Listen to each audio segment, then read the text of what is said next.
This video I'm making, I wanted to share something that I've been thinking about the past few days, especially after I just made this last video that I put up on some of the problems a disciple of Christ comes across that I don't think I've ever heard before, and only just kind of put together myself maybe an hour ago. And what this problem is that you pray to a God that people can't see. You ask this God, our Father, a one who we have sworn an allegiance to, forever an allegiance, to become a bondservant of him, a slave. And we ask questions of him about life,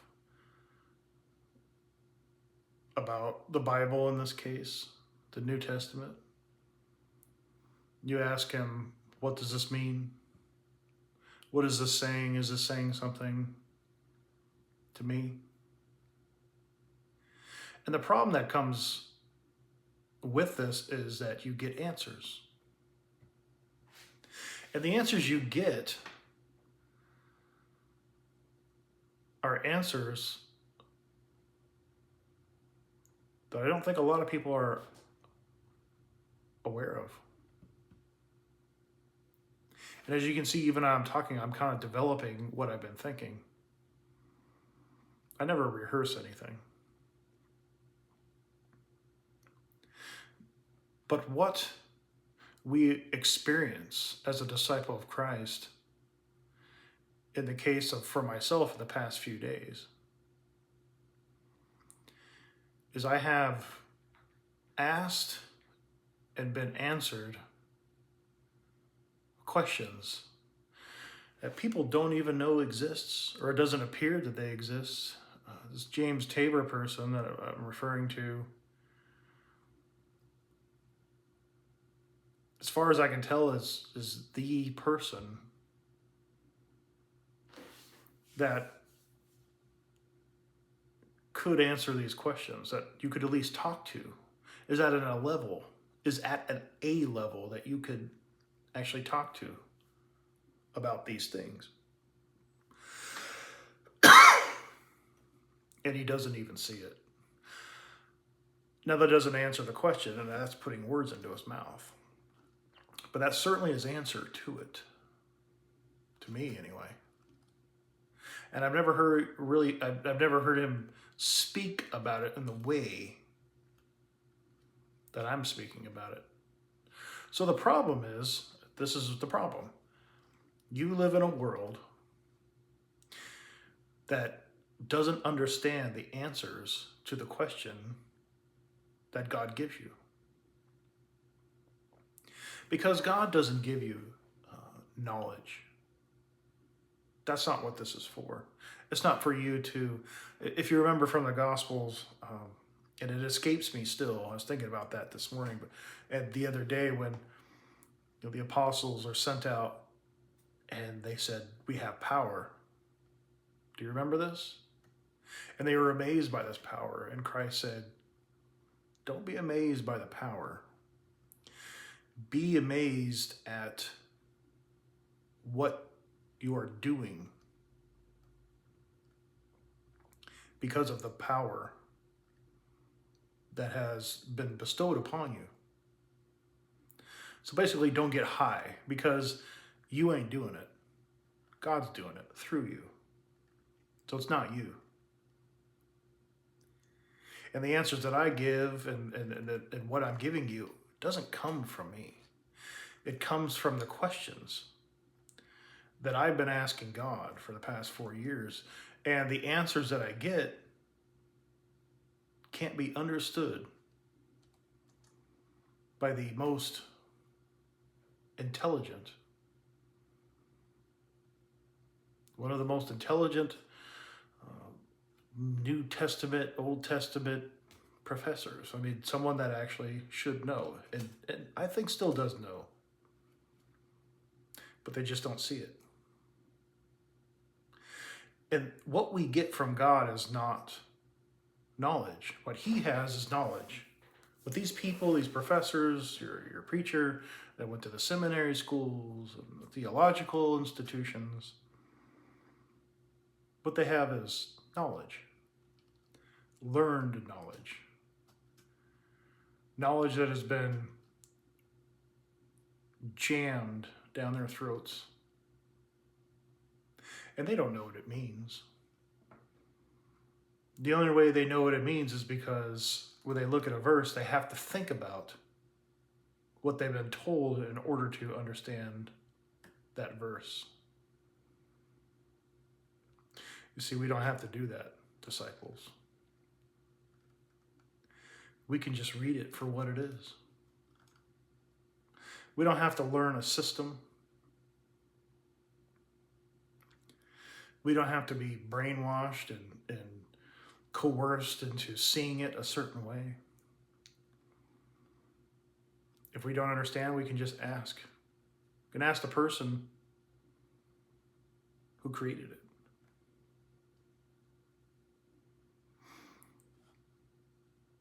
But the people that you're next to don't understand. And they may hate you for it.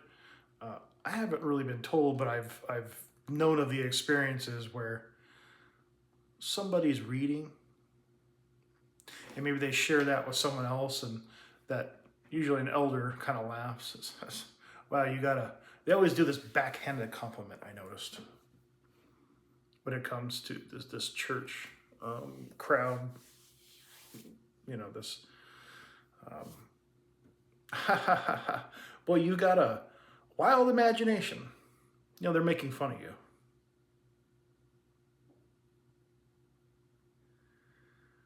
I don't think I've ever experienced, but I think I've heard of it happen, or other people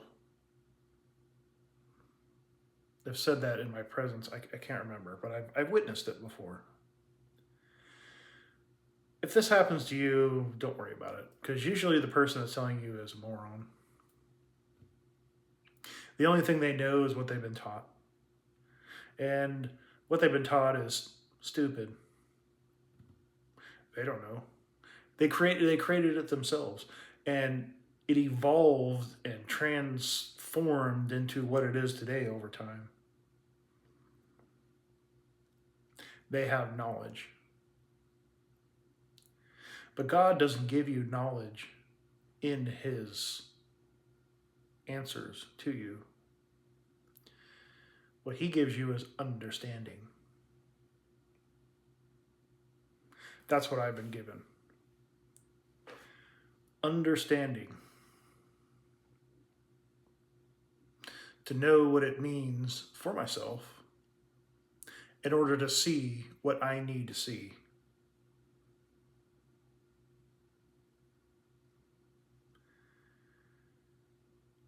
And it's frustrating because you want to talk to someone else about it. You want to be challenged in when I write these people, I'm looking for them to tell me that I'm wrong. So I can look at it from their perspective to see if I am wrong. I'm trying to not defend,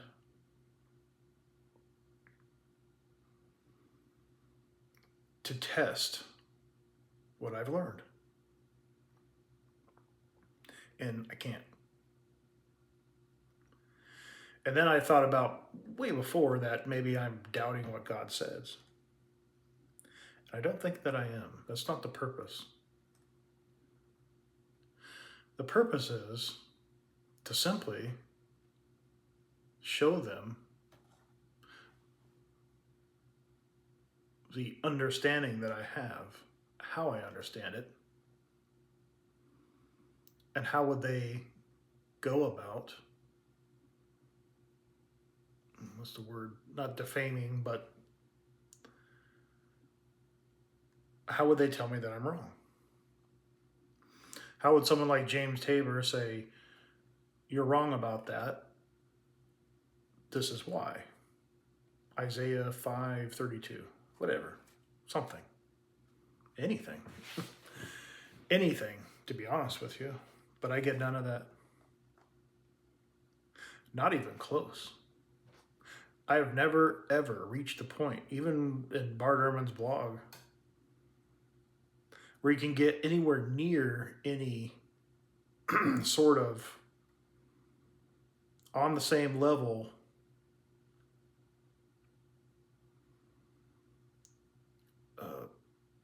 back and forth. What's the word? Communication, dialogue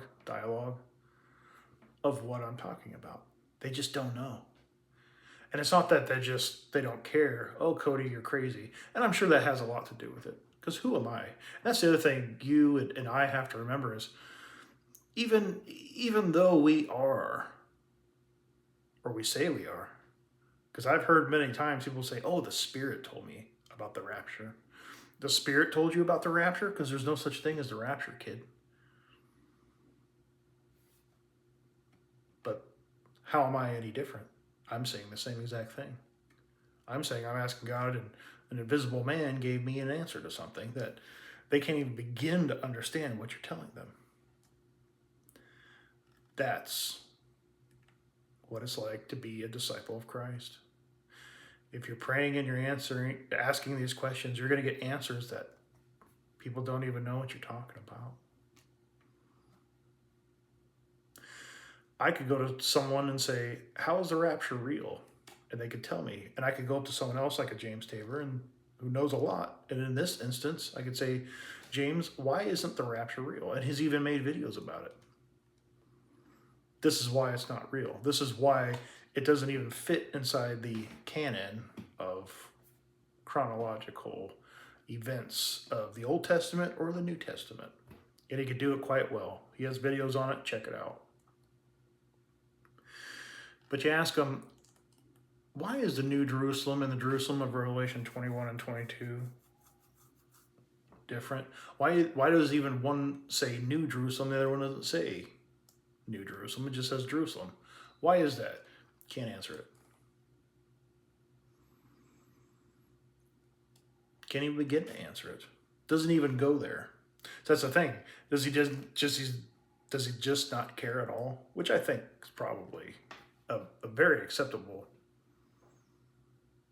answer. Because why? Why get into some crazy theory with some nobody that you don't even know? So that's a big part of it. But if I could get past that, let's say I paid him $1 million for an interview. A week long, where I just sat there, we just talked at length until I was exhausted. Until I exhausted everything that I had to say. And we went over and over and over and over and over. Would he still be able to answer these questions? And I think he would have to look into it. He would actually have to sit there, understand what I'm saying to him, and then coming up and formulating an answer to either maybe or no or I don't know. But it kind of amazes me after all this time, after 2,000 years, and this is another question that I asked him. I said, look, this view that I have you ever heard of it before? Because I would love to hear either Cody, you're wrong, or yes, this thought that you have is actually a thought that so-and-so had at such and such time, and maybe I would say, oh, that's where I got it from. Subconsciously, I came across something, and then I just, on my own, built it up based on it, but I didn't even realize it. You know, a human mind trick, right? And again, I'm not testing if God is real or not. At least consciously, I don't think that I am. And then again, maybe I am. There's lots of time to think when you're retired. If you were in jail, I guess you got a lot of time to think too. There's places where you have time to think. When I was a truck driver, you could definitely at certain times you could just sit there and think. When you're on going to the bathroom, toilet, when you're going number two, you certainly can sit there if you put your phone away and you could just kind of sit there and think. I would pray a lot when I would go number two. I would, because it's a time where you could close the door. As I say in Matthew, you could close the door, shut off the world, and be with God. I don't think a lot of people would do that. They would. I'm sure your church would disagree with that. I don't think it's necessarily a bad thing. I've done it. I don't know if it's a bad thing or not, but you get the idea of what I'm referring to, the state of consciousness that you're in. And you think about these things. And you come across these things, and you think about my cat. I don't think about my cat, but you think about, you reflect upon what you've been seeing. And this is kind of, if you will, this constant prayer. Remember that thing where he says, always be praying? I don't know if this would suffice, but I think it would for myself. You're constantly thinking about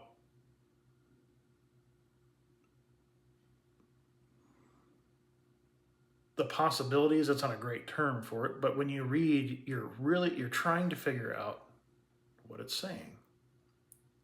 And you think about the variations of what it's saying and the possibilities that those variations bring out. I just thought of one the other day, like maybe Luke is not written after 70 AD. That's just a thought. And I write it down and make sure when these thoughts come through your head, stop what you're doing, write them down in detail. The more detail. Don't be lazy. Seriously, don't be lazy, because I've done it and I've screwed myself. And there's thoughts that I've had that I know what they are, but I can't remember what they were, and it sucks. You watch a video, they say something, write down the video, the date of when it was produced, who it was produced by, the minutes, the seconds of that video, everything. Everything that you could possibly do to make it as easy as, and be redundant. Be redundant as possible and log these views, because you will return to them. Or you'll come up later and you'll kind of forget what the thought was. And then you can look it up again and you can refresh your memory. But these thoughts and these answers and these ways of seeing things are things that even people of your own faith won't see, because their minds are shut off. Most of them. And they're shut off because they just don't care. They got jobs, they got kids. They're not paying attention. And that's not necessarily a bad thing. But they're caught up in the world. I was caught up in the world too, until I was relieved of the world. And this is another big part that people can't see. They just see some big fat idiot sitting in their house all day staring at their iPads. But what I'm doing is basically a hobby, and I'm constantly reading and searching and thinking and contemplating, and all day long. And it's not tiring. But I think of these things, and I think of all these answers that I'm getting, and there's thoughts and there's answers. Because I haven't even really developed an answer. It's just something that I've noticed just for a second. Because again, it's based on what you think you're reading according to Luke. But if you ask the same, or if you think the same thing, or you come across the same thing in Mark, it could be different. Because he describes it different. Or he words it differently, right? It's good. Maybe not. But according to Luke, maybe. Does it contradict what Mark's saying? Maybe, maybe not. That's why you write it down. Because it's there. And you can refer back to it later and reflect on it. But the things that you do get answers to, people aren't going to see it. They're not going to see it. Even if they could, for example, or for not a real example, but just someone may see it, but they're just gonna reject it. They don't even want to go there. Kind of like me, when someone starts talking about the rapture, it's like, okay, go ahead. I mean, I'm kind of half listening. I've already heard it, but I'm still listening. See if they say something a little different this time. And I have. People have said some things. It's like, wow, where'd you get that from? That's cool. It's still wrong, but I've never heard that before. Because someone has gotten a new perspective on what they're reading. What they're reading is wrong, in my opinion, but they're getting perspectives off it that are also wrong. But do you see what they're doing? They're really trying. They're really paying attention. And some people come up with some pretty cool little thoughts. But it doesn't mean that they're right. And it doesn't mean that what you're thinking is right either. And I don't think you should really disseminate it at all, like I do to you, because I'm just thinking. But it's for your consideration. Makes you think. This is how it works. Right? This is how your mind reacts to things that you encounter in the New Testament.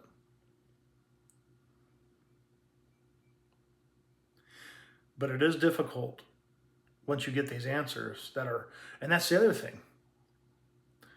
I'm not saying that my theory is right, but I'm pretty sure it is, because of the fact that it is so undeniable about what it's saying. It's undeniable. Like in Revelation 21, 1 through 8. What's being said there in comparison to what James Tabor, a verified, real brainiac when it comes to this stuff. And I'm not saying that to make fun of him. I'm saying that in all seriousness.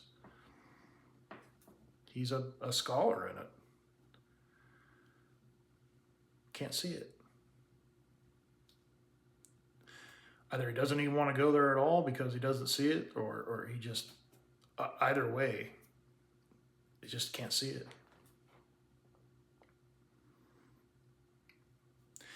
And that interview was kind of, that's what the interview was about. The mock interview. Is if some way you could actually entice him to care enough to sit there and think about it and answer those questions. Are we humans at that point in the cycle? When Jesus comes back to earth and the kingdom comes with him, are we going to be known as slaves, bondservants? Are we going to be humans? Are we still going to be humans after that? I don't think we are. We won't have sex organs. We won't be getting married. It doesn't even sound like there's a differentiation between a male and a female. Things that we need on earth, but not after. Certainly not at this point in the timeline and sequence of events when this thing happens. So are we humans at that point still? According to John, no. Unless you're one of those people that says, oh, just this one time for some reason, like the people with the generation. Oh yeah, generation means, generation, like Gen Z or Gen. But all of a sudden, for some reason, out of the blue, with no explanation possible, generation means race. So someone would have to say, well, in that case, with anthropos being in Revelation, yes, it always referred to people on earth, but this one spot, because of the events, humans mean something completely different. Even though that's not the attestation or the chain of custody of that word, if you will. That's not how it was used to express those people at that time. Because the people that they're referring to in 21 is only referred to people on earth. People on earth who are bondservants on earth. So you can be a bondservant on earth and you can be a bondservant in heaven. So that makes sense. But there seems to be a separation, a big enough difference to use a different word to differentiate between a human and a bondservant. The tabernacle of God is among humans. So that's the first phase. There's no more physical temple anymore. There's no more Jew or Gentile. This is 2,000 years ago. Now it's just the tabernacle of God amongst the humans. And whoever thirsts will be given the water from the spring of life without cost, too. For all you Jews out there, it's free. That's a joke. My adopted dad is Jewish. He pointed that out. He said, free water and the Jews didn't take it?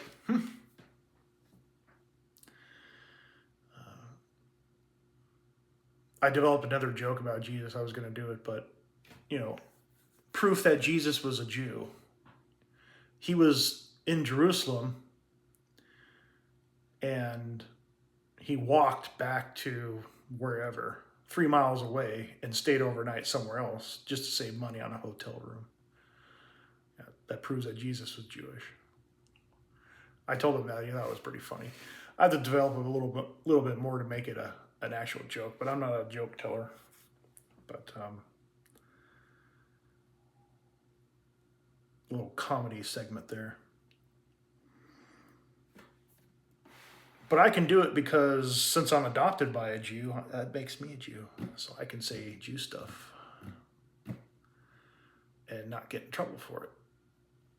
Apparently that's how the system works.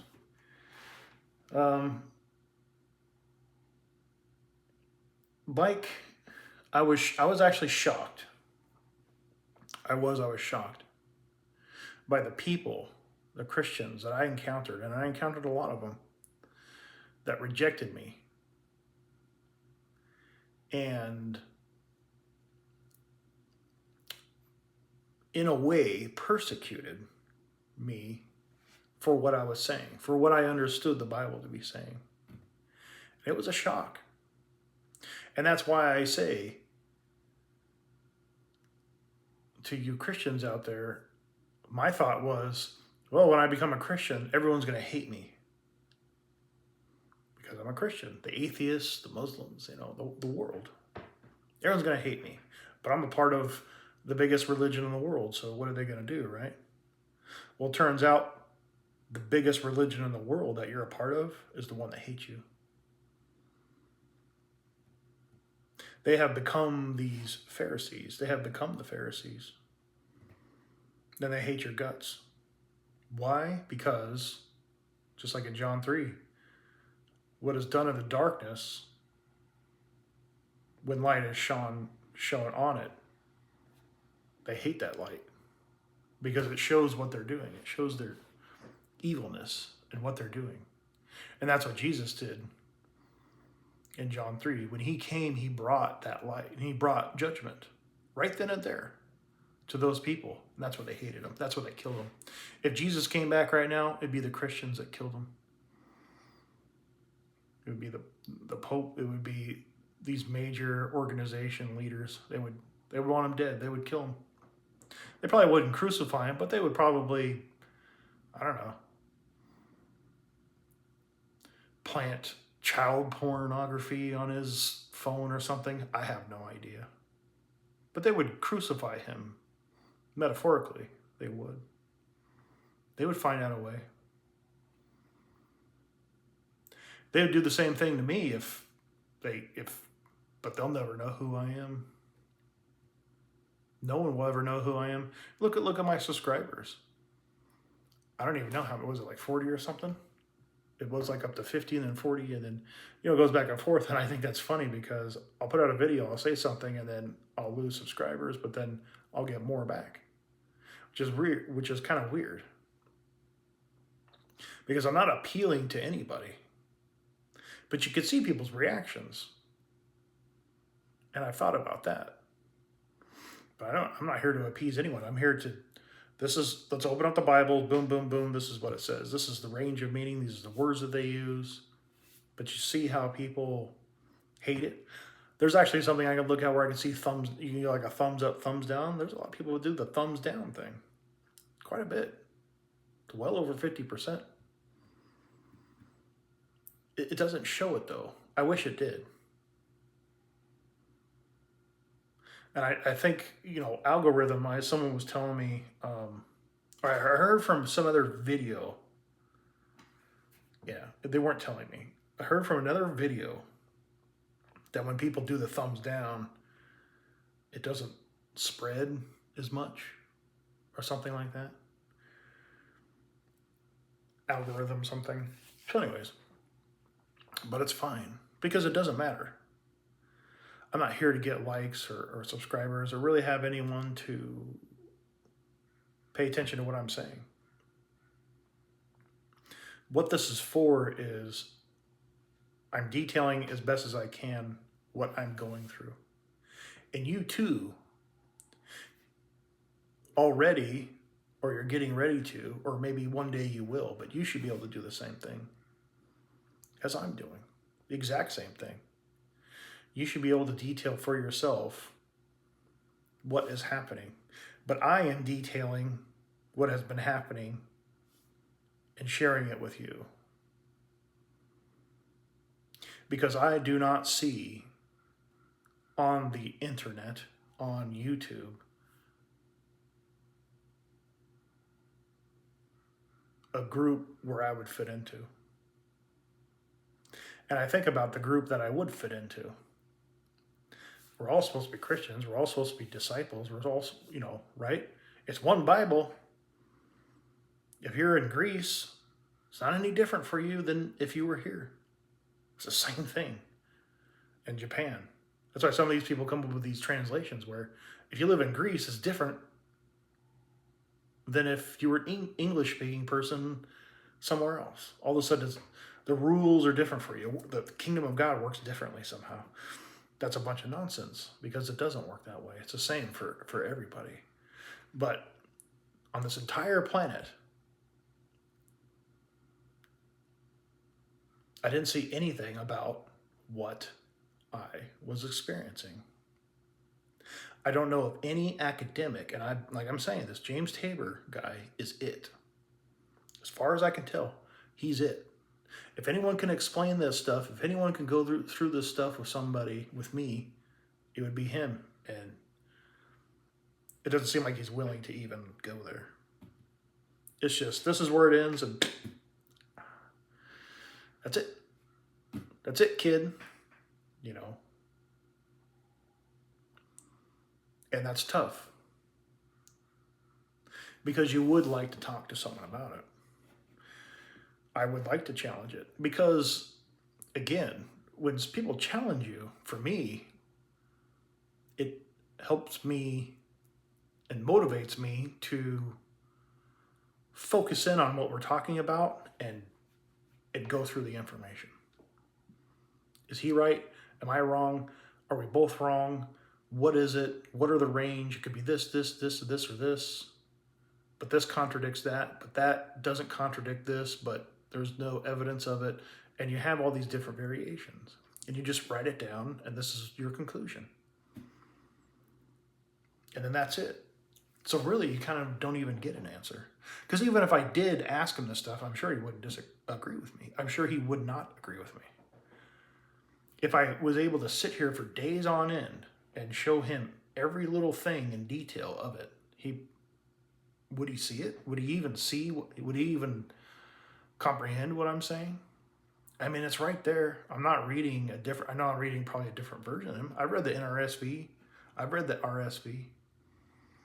This Bible tool that I use is an NAS 95. So the NASB 95. They're not that different.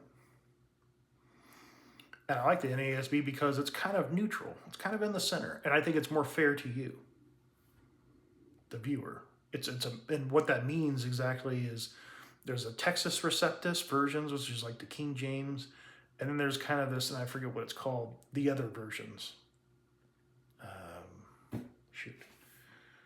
But it derives from there. And that's more of your NRSV, ESV type stuff. So the NASB is kind of in between those two. Does that make sense? It's more neutral. It's about as neutral as you can get. So you're getting both. You're getting it from both sides. You're being fair. I think it's fair. For demonstration purposes, I think it's fair enough for both sides overall. But these people, they just don't see it. And that's what you're going to have to get used to. It's people not seeing it, people not know. You being the only one, okay? Like me. Out of the entire planet, only 40 some people. And I think a lot of people just like to push buttons. I don't know. Because it does this little thing when you push it. Makes you feel good inside. So maybe they just do it because of that. But the responses I get is almost zero. I think that has a lot to do with the fact that the way I explain things and ramble on for blah, blah, blah, blah, blah for hours.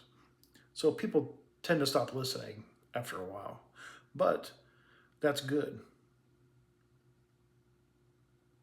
That's good, and that will protect you as well, because there are some people that are, I guess you could say, desperate enough, like I was.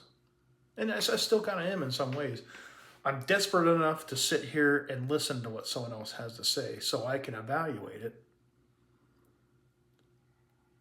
and evaluate what's being said book-wise, word-wise, properly. And regardless of you either agreeing with it or not agreeing with it, is kind of out the door. It's that, is what they're saying accurate? Can you verify what they're saying to be accurate? To prove the point that they're making, or the conclusion of what that verse or chapter or pericope or whatever is saying. Because the answers that I get from God. I know that sounds crazy, but it isn't crazy. It's actually undeniable from what I see.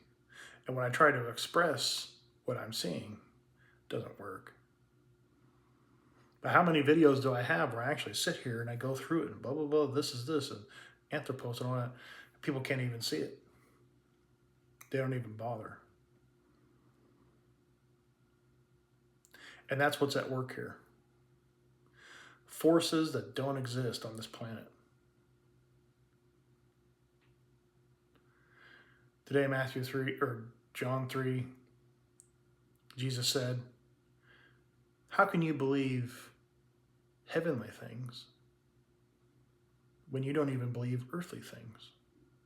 I think I'm quoting him correctly. But that part, that part in John chapter 3 where he's talking to Nicodemus and he says it backwards. He says, I've shown you earthly things, but how can I show you heavenly things when you don't even believe earthly things? Something like that. Dang it. But it's something like that. I know where it is. It's like John chapter 3, probably around verse 6, 7, something like that. But it's where he's talking to Nicodemus, and he says, We have these earthly things, but how can you believe these earthly things? How can you understand heavenly things when you don't even believe the earthly things, things that you've seen on earth? So the Bible bears witness to all these things, but it is kind of lonely or frustrating or kind of, boy, you wish you could talk to someone about this stuff, but it doesn't look like you're going to be able to. Why am I arriving at conclusions that nobody else has? Because of where I'm getting it from. Why does no one understand what I'm saying? Because they have some other view.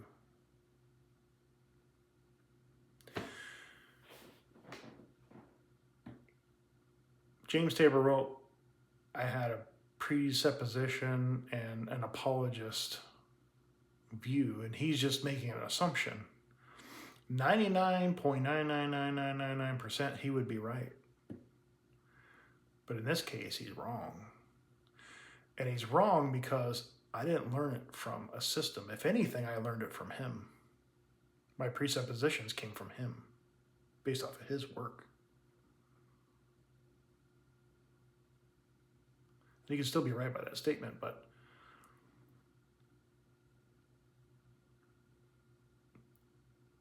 the understanding I got from God. Because of the 99.999999999%, I'm one of those people that actually looked at it for myself. And I prayed about what I was reading, and step by step by step, verse by verse by verse, I prayed and I asked and I got answers. I didn't just join a church and learn a system. I didn't just watch a YouTube video and someone said something cool. I was like, oh yeah, that's what I'm going to say to make myself seem like I know what I'm talking about. But these people have knowledge, and that's what they're trying to gain, knowledge. But they don't have any understanding of it. James Tabor has all kinds of knowledge, but it doesn't seem like he has any understanding, because he can't even see it. He doesn't have that view. He's not a disciple of Christ, obviously. He doesn't really tell us what he is. I asked him point blank on his blog like a long time ago, are you a Christian? Because I just want to know, are you a Christian? And, he didn't answer. But I think apparently somewhere I picked up the fact that he's not. It doesn't really matter. I just wanted to know where he standed in those terms, because I didn't really know that much about him. And it didn't seem like he was. I just asked him if he was, that's all. But he can't see it. Even Christians can't see it, because they got their head up their ass. Or better yet, they got their head up John Calvin's ass, or John MacArthur's ass, or the Pope's ass, or the Virgin Mary's ass. Do you see what I'm saying? They aren't praying. They aren't thinking about for themselves. They aren't going to the source. And this stuff isn't something that comes from earth. It's something that comes from heaven. They think they have the power. Through them, it can be accomplished, but they're wrong. You think you get baptized by a preacher and all of a sudden you become a disciple of Christ? No. Nope. Which is why I kind of think that maybe this baptism stuff didn't survive past the kingdom of God when it came into service. That's where you kind of think and develop these types of ideas. It's just a thought, and you write it down and you move on. It doesn't come from anything or anybody on earth. Not even yourself. The only thing you can do is get out of your own way in that sense and be truthful and honest and go to him in spirit and in truth. Like in John 4, we'll get to in the study, is and get access through him. He's the gatekeeper. Not even Jesus. It's his teaching through Christ is what brings you to it. And there is a Christ. But I don't know if that system's in place anymore either. Whether it is or it's not, it's kind of irrelevant. But I don't think people are paying attention, because there's a time for things and then there's a time for things that aren't. But again, this kingdom of God, as people understand it, they don't understand it correctly. They don't even know what it is. They can't even accurately define it, because all they do is leech off of each other's ridiculous assumptions of what it is. They learn it from somewhere else. These people that go to school, like theologian, like these ministry schools and theological seminaries, they're just brainwashing institutions. They teach them how to be manipulative and brainwash people to spin a good story. That's all it is. Bart Ehrman is a theologian. James Tabor is not a theologian. So if you know those two, you can definitely see the difference in the way that they dispense knowledge.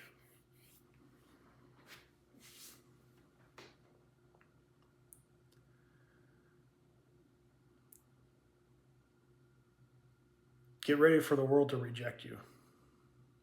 But it's not lonely. It'd be nice to talk to someone else about it. It just doesn't exist. And that made me think for a long time, what I'm thinking doesn't exist. But every single day, more and more, I keep checking it out, going over it, paying people who actually know what this language says, actually know what the language says, to tell me tell me what it means. And they give me what it means, the range of meanings of what it is, the possibilities in this context. And we go over it very thoroughly, and we focus on it. And then I usually go back to them 3 or 4 more times. Say, okay, how about this? What about this? What, and it just, until it gets until we come to a point where there's just nothing left. It's exhausted. It's kind of like when you drive your car, you burn all the fuel in your car until it's gone, and there's just nothing left. And that's the point that I've gotten to with a lot of these verses, like Revelation 21. And the people I'm talking to don't see it. I'm sitting there talking to them, and this is what it means. They're telling me what it means and their opinions of what it means. And I come back to them. What about this one? They still don't see it either. It's funny. One of them even asked. They're like, "What are you trying to accomplish here?" Nothing. I'm trying to figure out what it means. And from what I can tell, these are two different places. Don't you see the difference by now? And that's the problem, because between 4, sometimes we reach on different topics, but there's a few of them I've gone the whole way through them. And they're not religious at all. I don't even know if they weren't even, this one person wasn't even born religious. Pagan their whole life. But they know that in Christianity, these are the same things. They're not different. And even though I'm sitting there with them, this is a good point. Even though I'm sitting there with them talking about them, they still don't see it. Now, obviously, I've developed it a little further beyond that, based off of what we're telling them. But you figure one of them say, there are no anthropos. He doesn't use anthropos in that way in here, does he? That's interesting. You can make a pros and con list. Okay, we'll put one for the pro, that these are 2 different places. What about this? I mean, that's not really what we are doing. I'm sure they don't even give a shit. They just want their money, and they move on. But again, they're not Christians. That's why I hired them, because they don't have an opinion. That's the whole point. But even they can't see it. It's mysterious. It really is. It's a mysterious thing. But again, the only reason I'm not a nutcase is because it's so undeniable of what it's saying. If you were right there, right next to me, this entire endeavor, you would say the same thing. How could these places be the same in the case of the 2 Jerusalems? There's absolutely no way, especially when you compare it to the Gospels and the sayings of Christ.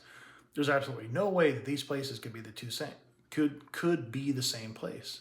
It's impossible, just on a literary basis. It's just not possible. They're not compatible. They're actually contradictory.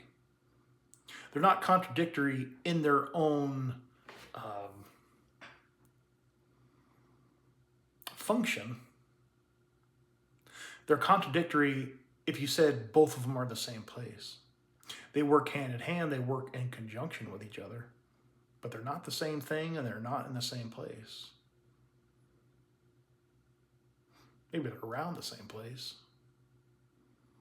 It doesn't seem like anything really came down to Earth. It didn't describe that. So one's in the air and one's in outer space. I don't know. I don't know where they are geographically. But based on what's written and the words that they use, et cetera, et cetera, et cetera, they can't be the same place. And it's undeniable. And you can't get brainiacs that have spent their entire life in this type of study. And Bart Ehrman is even more of a revelation guy than James Tabor is. He won't even answer it. He'll give you his answer based on what he wrote his book on, and that's it. He'll answer your question. He'll give you some stupid answer. He'll be like, yeah, Revelation's a crazy book. Ha, ha, ha, ha, ha. And that's his answer to very serious questions. That's why he's a jerk off. Because he doesn't know. He only knows what he was taught in his schools. And it's incomplete. And I've ran across this same thing with the Luke 17:21. Someone told him something, and that's the way it is. And that's what he's been regurgitating his entire life. But he's wrong. And instead of saying, shit, I'm wrong. Maybe I am wrong. Nope. He'll just defend it. It's called cognitive dissonance, I guess. In this case, you could apply it to that. He's the same thing as a preacher. He's a Christian preacher who isn't a Christian. That's his situation in life. It must be horrible to be something that you don't even want to be, or you claim to not want to be. And that's why I think he's kind of changed his way of thinking and range of thinking. What he is claiming to himself to be, I'm more of a classicist now, I'm more of these kinds, but he's not, because he's retained his jerk-offness. So he'll always be a lying little jerk-off. A spinner of deceit. And that's what he does. He could stop at any time, but he won't. Tabor doesn't need to do that because he can tell you the facts. He can cast doubt over the parts. He can say this isn't historical, and that's what he works in. That's his realm. Doesn't sound like he comes outside of his realm. I mean, that's another reason why he won't answer my questions the way that I've asked him. And I've specifically asked him, have you ever heard of anyone that has this view that I have? So I could look it up, so I could research it, so I could, something, anything. Doesn't even answer the question.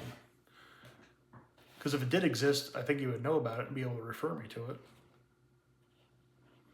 This was a very specific question that I asked him. So that's an example.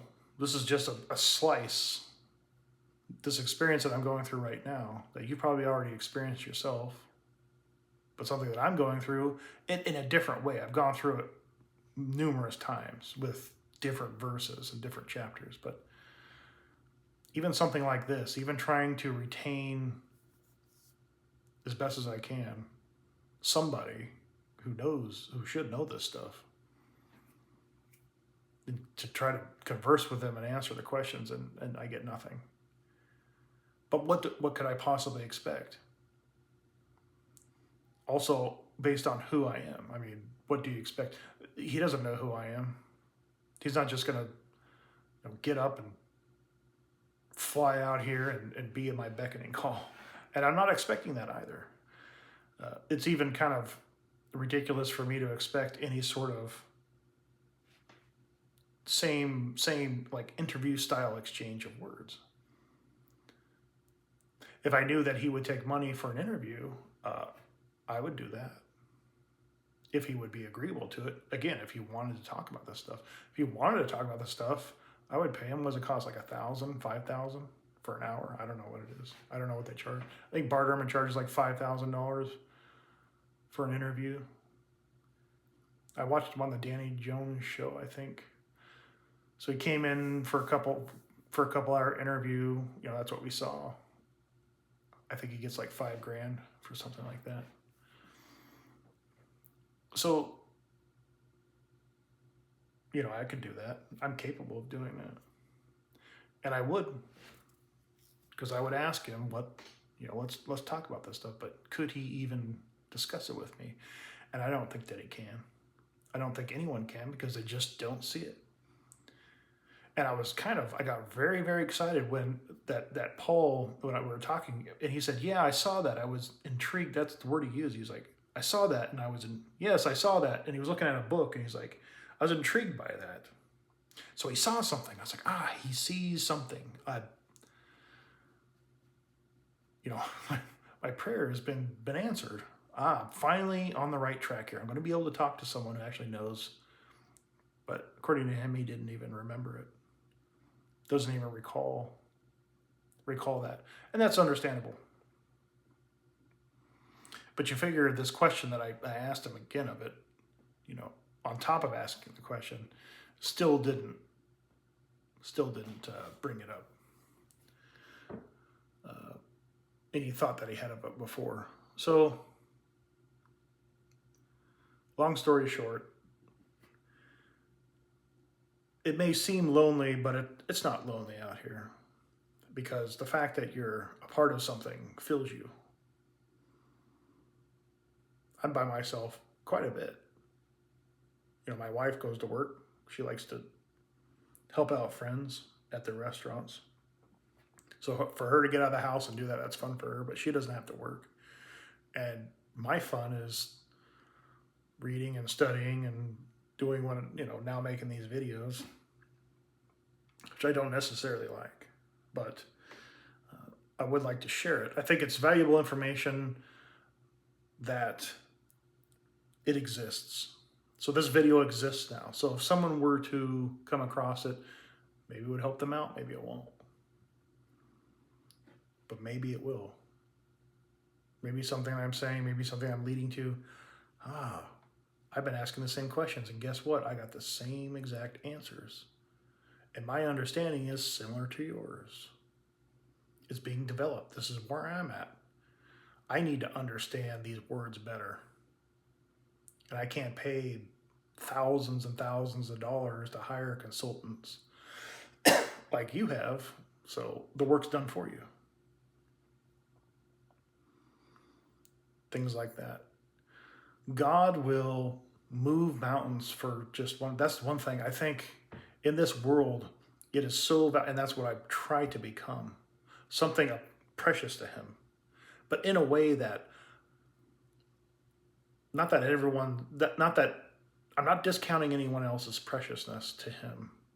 What I'm saying here is that I care about what he has to say to me.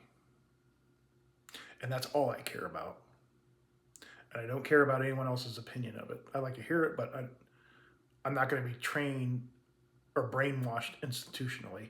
I'm going to seek out what he's saying by asking him. I'm not interjecting myself into the Bible. And that's what everyone does. They create a Bible. Some jerk off might take what I'm saying today and create a church out of it. And that's wrong. Just like what happened with the Jehovah's Witnesses. That guy never intended it to be a religion, but it turned into religion. Why? Because a bunch of stupid people believed it, and it gave some guy an opportunity, just like the Mormons, to become popular and famous and powerful and wealthy. That's not what this is about. This is about being curious, asking, and getting answers. But don't expect anyone to understand your understanding, because they can't. How could they? Because they're not asking. They're not asking.